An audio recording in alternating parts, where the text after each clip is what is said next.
traversed the tombs of Naxxramas. We've climbed every cliff on Black Rock. Now the world cries out for heroes. As a new evil rises, there will be danger. There will be doom. There will be ancient temples filled with relics, treasures, and traps. Who will answer the call? Explorers lead, and we are in need of explorers. Adventure we seek, cross land and sea. Born to come and join us. Oh, yes!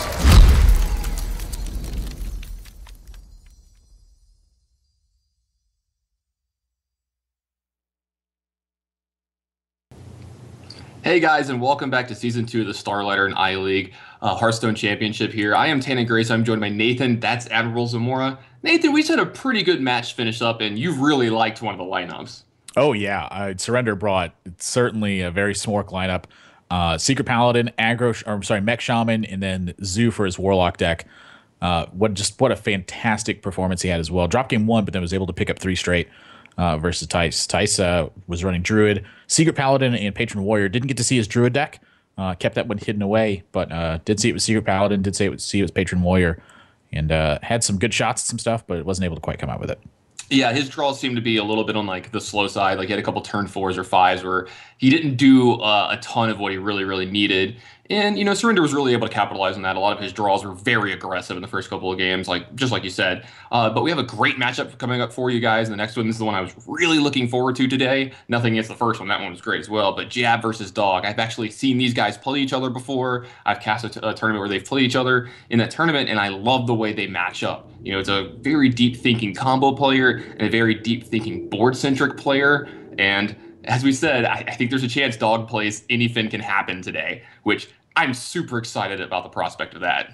Yeah, I mean, he was up late last night on ladder playing. It peaked at number 5, and it didn't end up finishing quite as high. I think it was top 20 when he was done. But deck is certainly very interesting, and to see it making such a big splash early on in its release, I think speaks a lot for the future potential of that deck. You know, we get some refined lists. We're going to see some, I think, scary potential out of that deck. Yeah, absolutely. Now, when it comes to Dog, I got to believe there's a possibility we're going to see Rogue today. I mean, it's probably his favorite deck. He's pretty known for playing it. It's weird to say that because, you know, he was known for playing Druid for so long. You know, he was the Druid king, you know, the Druid god. And then it just kind of took over. Like, he just started playing Rogue so much in every tournament and just plays it so well. I mean, I've seen him do the games where he coins out a dagger on turn 1, and you end up realizing it's correct on like turn 5 that he did that, or the games where he holds coin forever and then has that huge turn on turn 7 where he like combos out and deals 24 damage in one turn. So I just love the way that he thinks about the game. And then, you know, you can't say anything bad about Jab as well. Love the way that he thinks about the game as well. It's just, it seems like they're two different approaches from these guys. Yeah, for me, it feels like Dog is a much more instinctual kind of player. He has an idea of what needs to be going on and is just going to kind of trust that instinct for the most part, where Jab is a lot more methodical in his approach. I don't really feel like he has quite that same instinct, and instead kind of going through the little pieces here and there to try to get it done. So to me, that's really what the big one is whether or not Jab can play in that same vein and continue to think through everything, or if Dog's going to, you know, his instincts really take over a match and he just ends up having fantastic turn after fantastic turn, really putting his opponent through a lot of pressure. Yeah, absolutely. It's going to be interesting to see how much pressure Jab can exert over Dog. If he gives him even like a turn off against some of the decks that Dog likes to play, then it's going to be unbelievably hard for him to win. So what do you think is going to happen in this match? Yeah, well, we can take a look here. Game number 1 is getting underway.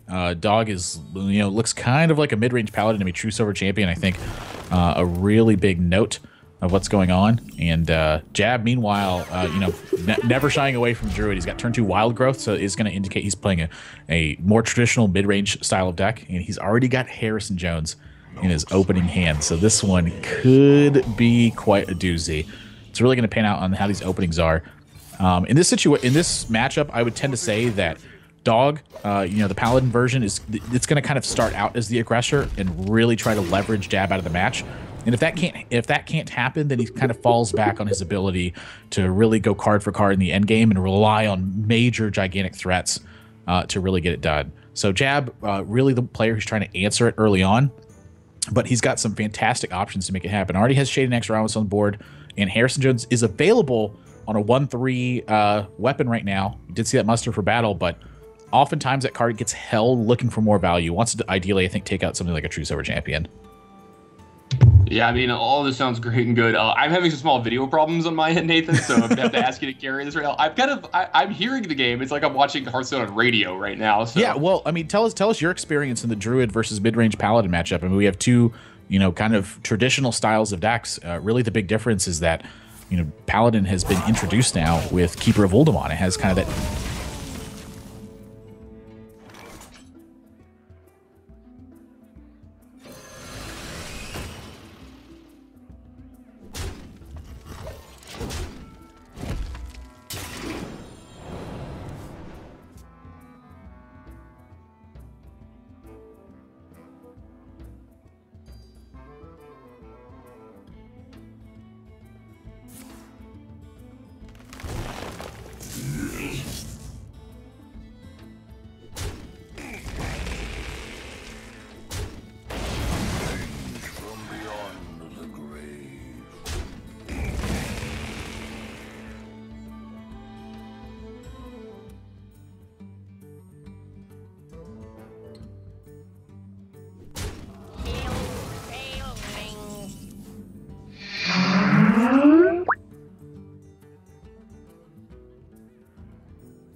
Hammer. Really not too much of a surprise considering that this shade was unveiled.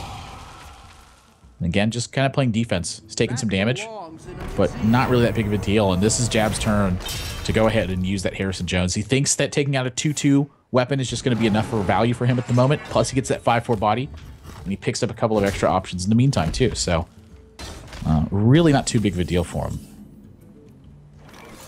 Of course, this kind of situation, I think, is exactly what Dog was looking for. If you're going to play against Harrison Jones, it's pretty hard to deny that weapon potential from your opponent. You pretty much have to give them something if that card's in their deck. But I think he's happy to lose the Cog Hammer over losing the True Silver Champion. Not only does the True Silver Champion answer the Harrison Jones, but it also has a better chance of answering a threat in the future as opposed to what this one is right now. But Jab, meanwhile, a pretty stacked hand. At 23, you don't really fear burst from Paladins. You just don't have that kind of stuff to put together. And so this is the big Emperor Thoros on turn. He is going to swipe, though. Wants to deny that trade from Dog. And this actually is kind of a tricky situation. Does have Keeper of Uldamon, but I can guarantee you he wanted to coin out that Tyrion this turn, but knows he has to kill that Emperor Thoros on. Doesn't really have much of an option there.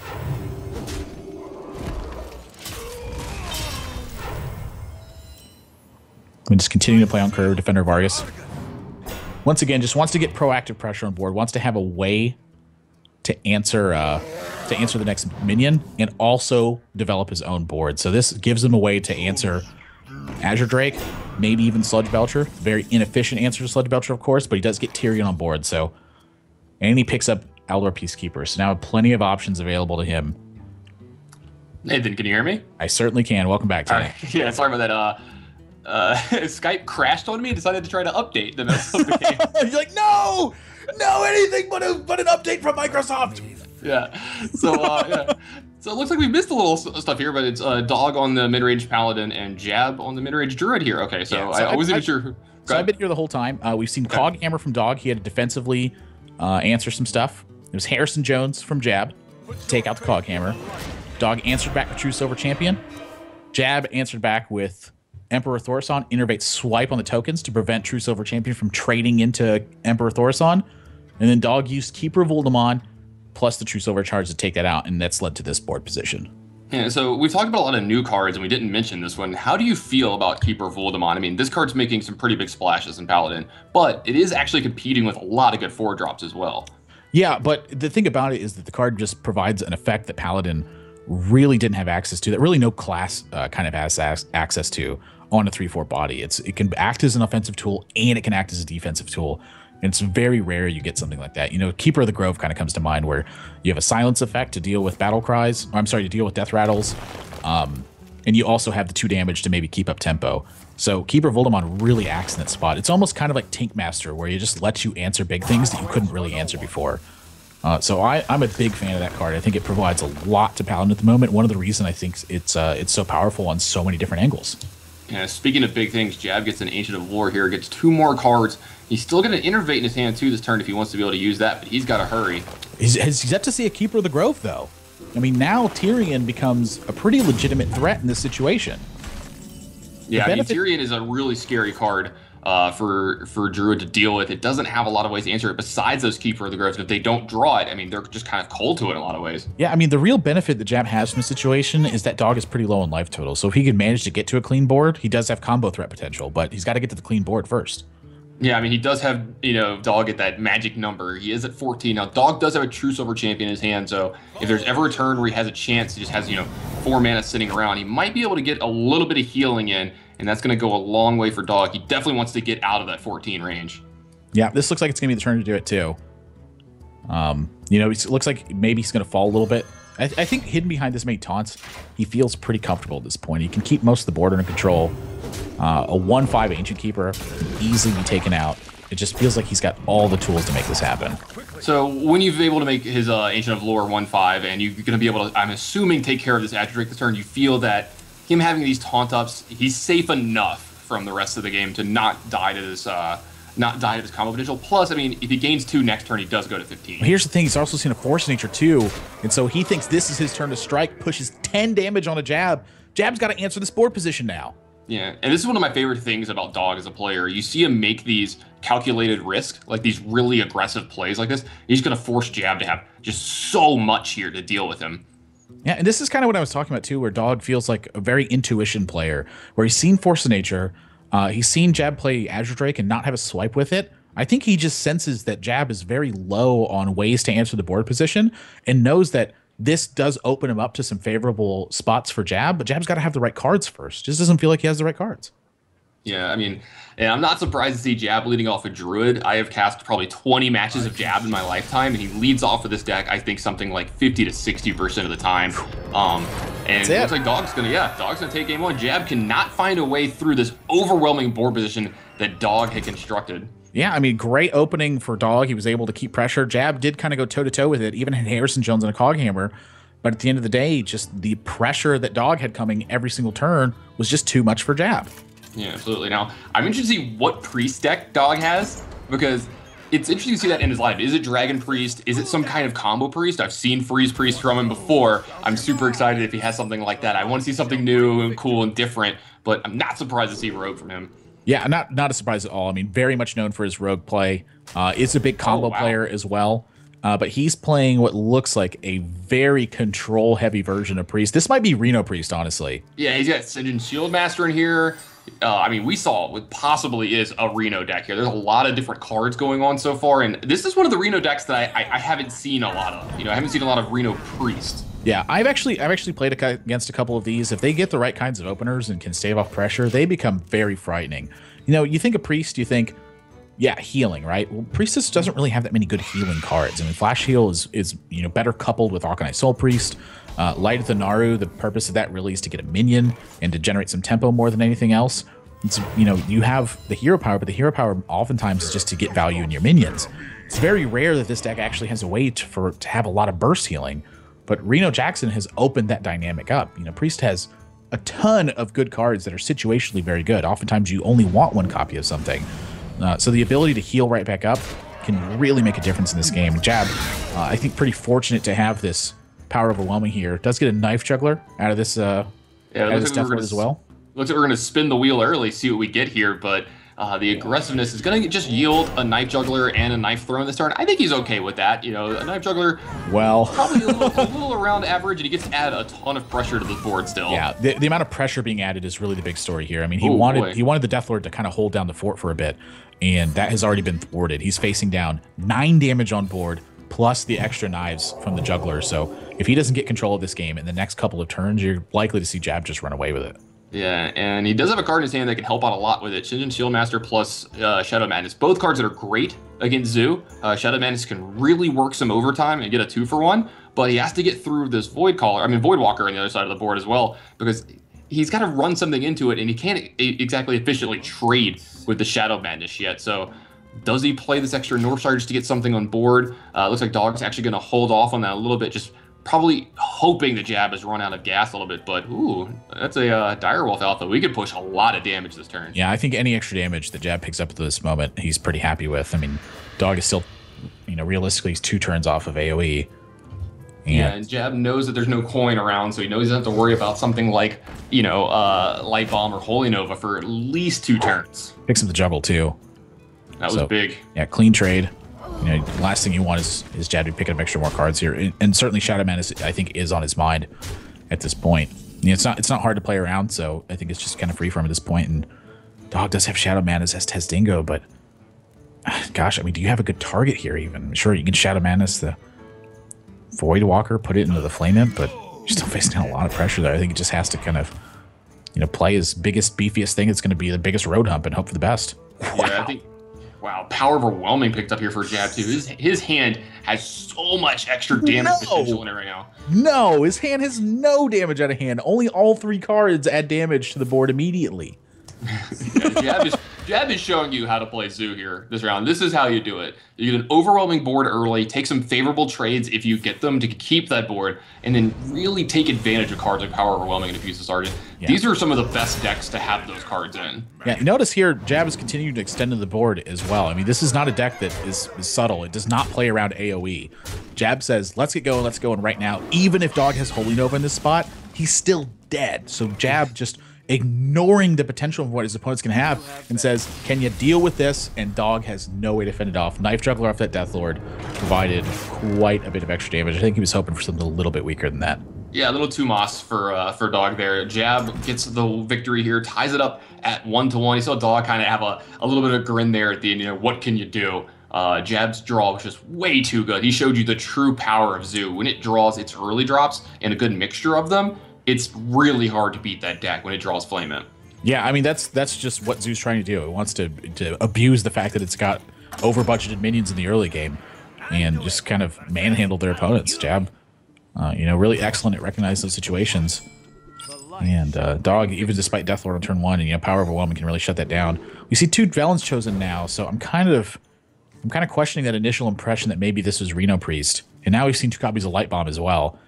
I think this is just like a regular old control priest and needs Tezdingo just to, help supplement his 4-drop. 4's pretty weak.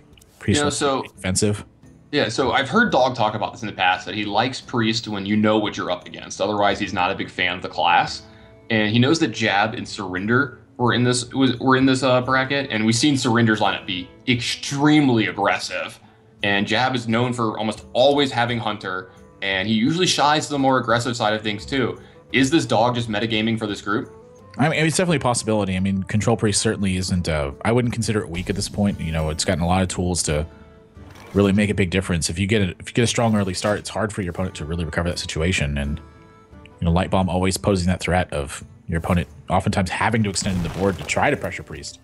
Yeah, Priest does a good job at answering 1-for-1, but also has those big AoE abilities too. Yeah, Jab's going to be able to innervate out a Pilot Destroyer here on turn 2 after a pass from Dog when he has nothing on turn 2. The typical problem for Priest decks. Not a lot going on in the first couple turns. Dragon Priest can do some things early, but this deck seems to struggle sometimes on turns 1 and 2. Yeah, I mean, no doubt about it, but that's what the Death Lord's for. And something else to note about it, too, is Death Lord's actually like a super interesting card in this deck because if your opponent's pulling extra minions out of their deck, it's just extra fodder for the Light Bomb. So if you can actually couple this card with AoE, that's when your opponent, I think, is finding themselves in the most trouble. Oftentimes is when you have the right cards to supplement it. So this is, it's kind of like almost a variation of a combo deck. But yeah, I like that point a lot that, who cares if they get this extra minion out, especially if it's only just for 1 turn, if you're just going to be sweeping it up with a Light Bomb or picking it off with a Shadow Word Pain or Shadow Word Death or something like that. Yeah, and then you find spots like this too. I mean, 4/6 Death Lord is nothing to scoff at. I mean, sure, Jab gets an extra minion when he kills it, but he's got to sacrifice his board first. He's got to use cards to kill a 4/6 Death Lord first. Yeah, I mean, he can trade both his minions into it here, but is that something he wants to be doing? He has to lose both of his minions on board, and he maybe follow that up with like Coin Druid of the Claw, but is that great here? What's the best way for Jab to tackle this turn? Because he doesn't have, he could silence the Death Lord with the Keeper of the Grove, and I think that's what he's going to end up doing, but he doesn't get a lot of value off that. He doesn't get the minion out of here, and he's had to trade so much into this. Yeah, I mean, no question about it. He does have access. I mean, you can Keeper the Grove here, but denying yourself a free minion out of your deck does not feel good. Yeah, I was like, this just feels really bad. I mean, you do at least get the Valen Chosen. You do kind of get a card out of this, but Dog still has a 2/6 sitting on board, and Jab can take this turn to kind of put some damage on it, but this is going to give more value to Holy Nova if he uses his Shade here.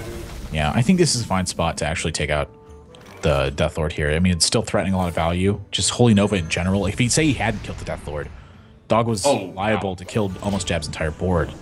Thought Steal, 2 very powerful cards. Yeah. And at 30 life with this hand, I think Dog's feeling pretty good about this game.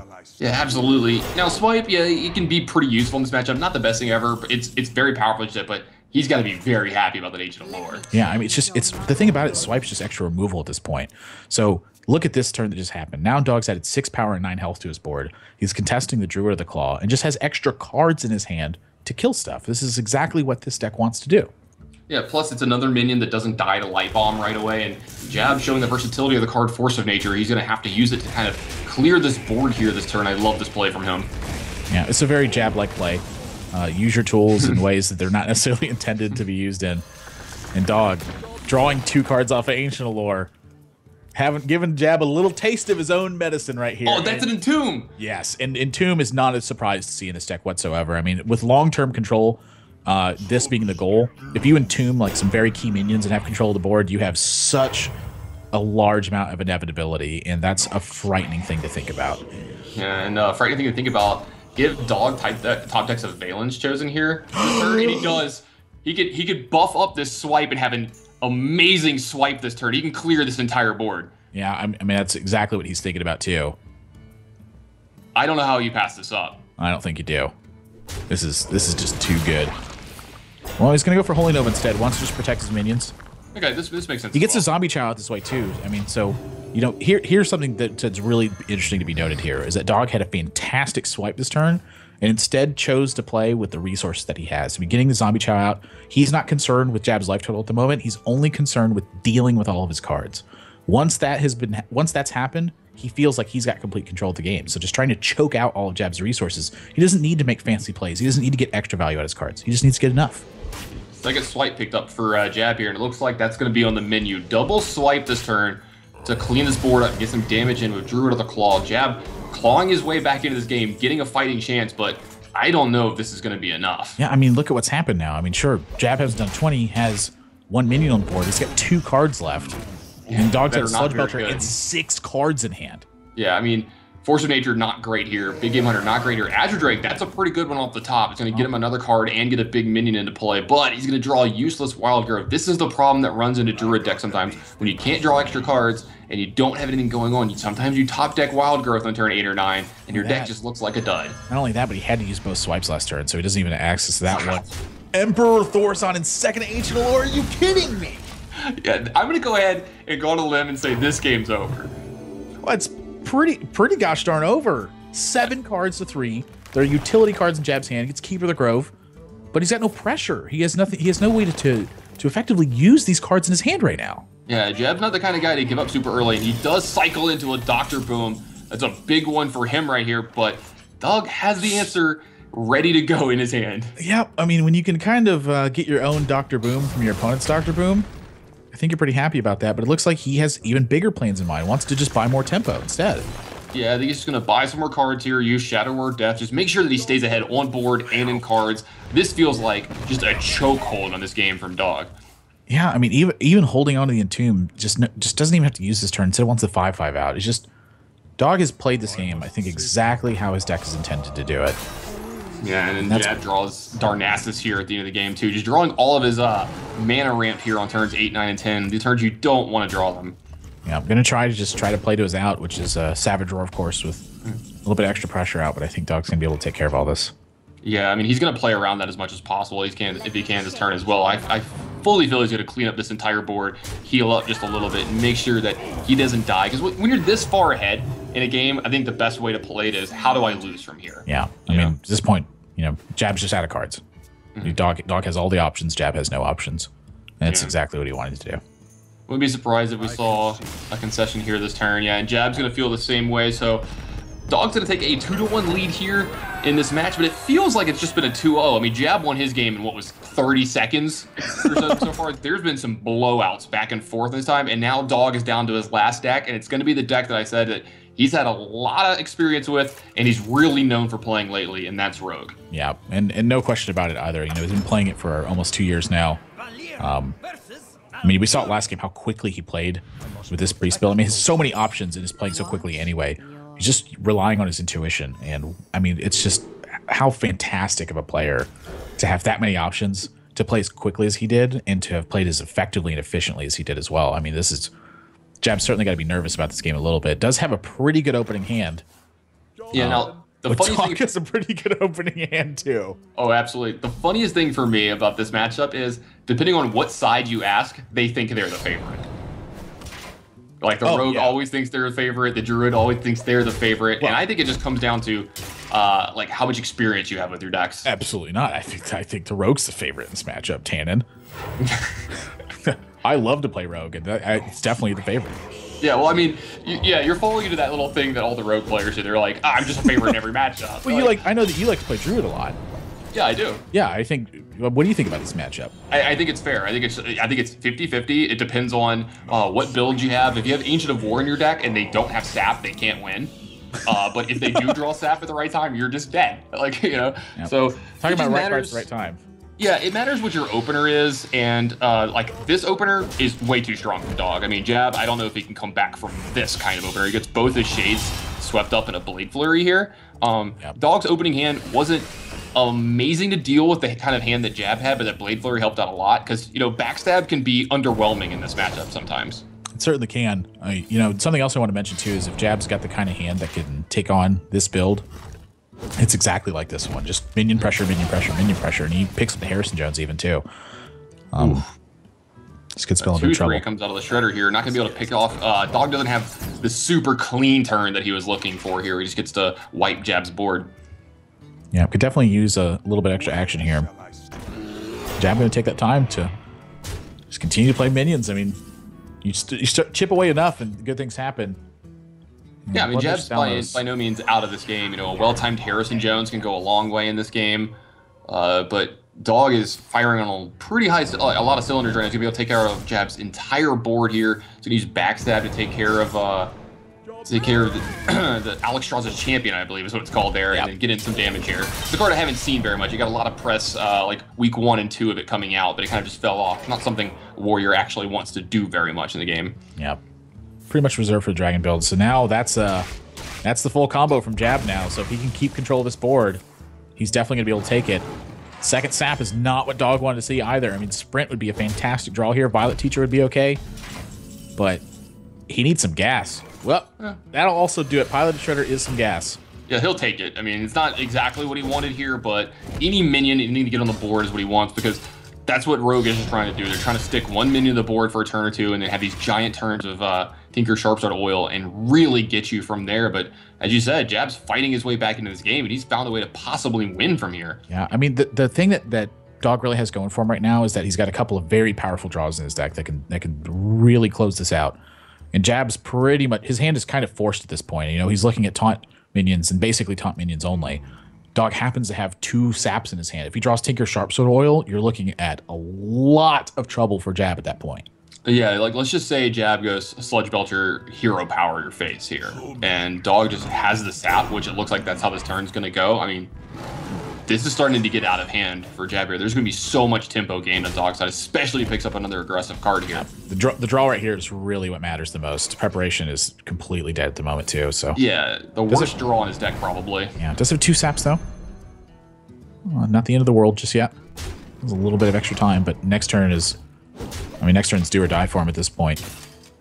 Yeah, I mean, Jab's going to be able to reestablish some of this board presence. You know, as you said, the sap is up, but it's going to be shooting to see if he can come back. And I want to point out something that maybe some people haven't noticed, but this is something that's going to be happening in Hearthstone over the next week or two. Take a good look at the board we're playing on. Happy holidays, guys. Happy Feast of Winter Veil. Jab's going to take this opportunity to just draw 2 cards. And now we'll evaluate his board pressure. And Dog, at this point, has 2 things he's got to take care of. So Tinker Sharpsword Oil looks like it ends the game to me. Jab having second thoughts about this too. With the second Innervate pickup, I think he's free to Wrath this first and then evaluate. I was gonna say, yeah, Sprint wouldn't be bad for Dog off the top as well. But possibly, ooh, Natpagel showing up. Now I wonder if Jab wants to charge that instead and deny that potential. It looks like this is exactly what he wants to do. He wants to take away every opportunity for Dog to really get anything going here. I mean, this was the critical turn, and Jab offset it. Yeah, I actually like this a lot from Jab here. Charge into this, possibly deny Dog a card, but deny him Tinker Sharpsword Oil value as well. And Dog, wow, what a great opening he had this game, but just didn't have, you know, the resources to really follow it up to pressure Jab enough and to keep Jab off of the board. Yeah, I mean, that's the thing. You know, this deck is going to have to have the right follow-up as well. And Jab just, you know, he had this hand set just stacked with minions, was able to just keep going the entire time. And Dog stumbled for 2 turns, and that was really just the end of it. Yeah, and so Dog's going to do what he can do this turn to possibly set up lethal next turn, push a lot of damage, but that's going to end up doing it. Jab has what he needs in his hand to force a game 5 here, and how else are you going to do it with Druid but with the combo? It's the only way they ever actually win the game. Yeah. This combo. You don't actually ever just like punch someone. You're like, and the Shredder, that's it, uncontested, last 4 damage. And how do you like this? It's coming down to the decks the players are known for. Dog with Rogue, Jab with Hunter. How do you feel about this matchup? Well, I can tell you that Jab is very much known for a mid-range style of Hunter. Very rarely plays Face Hunter. Doesn't like to play the ultra-aggressive all-in variants of this. And that's the kind of matchup I think Rogue can thrive in, where it generates some early tempo and then has Sap for Savannah Highmane. That's really the critical turn, is going into those turn 5 and turn 6 plays where Jab is trying to get the minion on board that their opponent can't deal with. And the Rogue is trying to generate tempo in that scenario. So opening definitely matters a lot in this situation, and Dog's opening pretty good for dismantling this. But I mean, you can take a look at Jab's build. This is the way that he plays Hunter pretty much every single time. How important is it in this matchup on the Rogue side to have the early interaction? You know, to have the backstabs, the eviscerates, just to make sure you don't get run over. Well, it's critical. I mean, that's what Rogue does, is just tries to take advantage of the fact that your opponent has early minions. And in situations where they don't have early minions, try to take advantage of the fact that they don't have early minions instead, and use Sap for even bigger turns. So, you know, Dog not under any pressure, free to use coin preparation, sprint, pick up 4. He's going to have 9 cards in hand, and Jab doesn't have any pressure out. Yeah, and you do have to use the coin first here. Otherwise, you don't get the bonus off prep. I learned that one the hard way, Nathan. No one's ever learned that the hard way. But yeah, Dog definitely has the answer to the pilot shredder here. He's going to use a Deadly Poison, take care of the front half, and let's see if he can get a little luckier than last time and actually get a minion out of the shredder that dies to SI7 agent. And yet again, Jab gets a 2-3. Yeah. It's kind of unfortunate for Dog. I mean, Jab's he's getting slightly above average on the health. Yeah. And love the fact that Jab took his time with his Eagle Horn bow here this game. He knows what this match is about. He knows that if Dog gets board presence, he's going to start having the game slip away from him. So he's going to fight for that really hard. And this Lotheb really puts a lot of pressure on Dog as well. Yeah, I mean, this situation has suddenly turned into almost disaster for Dog. You know, Jab's just got all the tools. I was going to say Harrison would have been pretty insane off the top for Jab there, but he does have a high main for this turn. Yeah, so. Curious if Jab actually needs anything here, and how much is he fearing the Azure Drake? You know, say he disrespects the Azure Drake this turn, some really disastrous things can happen. Yeah, you see Dog already doing a lot of counting in his hand. He has South Sea Deckhand. He has double Tinker Sharpsword Oil and an Eviscerate. That is so much burst damage out of his hand. Yeah, he's got to have the time for it, though. And so Jab, wisely taking this Azure Drake, knows that a ton of bad things can happen if he leaves it up. Yeah, and I like the way that he attacked this turn and used his face, because this leaves him with 11 power on board. That plus a kill command and his hero power is lethal next turn if Dog doesn't heal or find a way to stop him from doing that. Yeah, honestly, you know, as crazy as it sounds, Jab getting that 2-3 instead of getting a 3-2 might have been a really big difference in this game. Something else to note, too, is the Dog used preparation early to reload his hand. Or, I'm sorry, to load up his hand. Doesn't have any real tempo tools afterwards. No backstab. You know, no really major Blade Flurry turns. No, not an extra preparation. No sap. He's got a handful of all the expensive cards in his deck. Yeah, we might see the full rope this turn from Dog. I mean, he's got to think about a lot of stuff here, but he does have Tinker Sharpsword Oil into Blade Flurry this turn, and then maybe can just clean up the 2-2s next turn. But we know that Jab has double kill command in his hand, so this game's going to come down to the wire here. Jab's got a lot of burst damage in his hand as well. Yeah. And I think with the hero power too, just gonna be able to shut him out of this one. Yeah, I mean, Jab doesn't have lethal yet this turn, but he has so much damage to deal to Dog.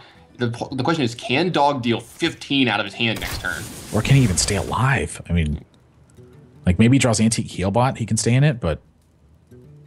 Yeah, Antique Healbot kind of like delays the inevitable, but Jab has to trade into it. He can't leave it sitting around. So definitely, Jab's going to go ahead and just do one of the kill commands this turn, make sure that he gets the full 5 from it. He's going to add a Mad Scientist to the board. So he's got so much pressure. He has lethal minions in play. He has lethal burn in his hand along with zero power as well.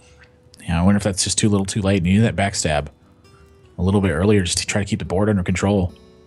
Yeah, just to enable combo a lot easier in the earlier turns, plus, pick off a minion. Like, say on the Azure turn was able to backstab a 2-3. Lotheb would have had to been pointed into that Azure instead. That would have saved him a lot of health, too. Yeah. Now, from Dog's point of view, he can do a few things to turn and add some minions to the board and just hope it's going to be good enough, but it's going to be very hard to keep Jab from killing him next turn, but you got to play to your outs and just hope that Jab's whole hand is secrets, possibly. Yeah. I think this is honestly pretty likely to be a Lotheb turn, considering that Jab used Kill Command last turn. He knows he's under a lot of pressure and probably just has to try to shut off as much utility as he can. Like Lotheb, backstab, eviscerate, and just pray.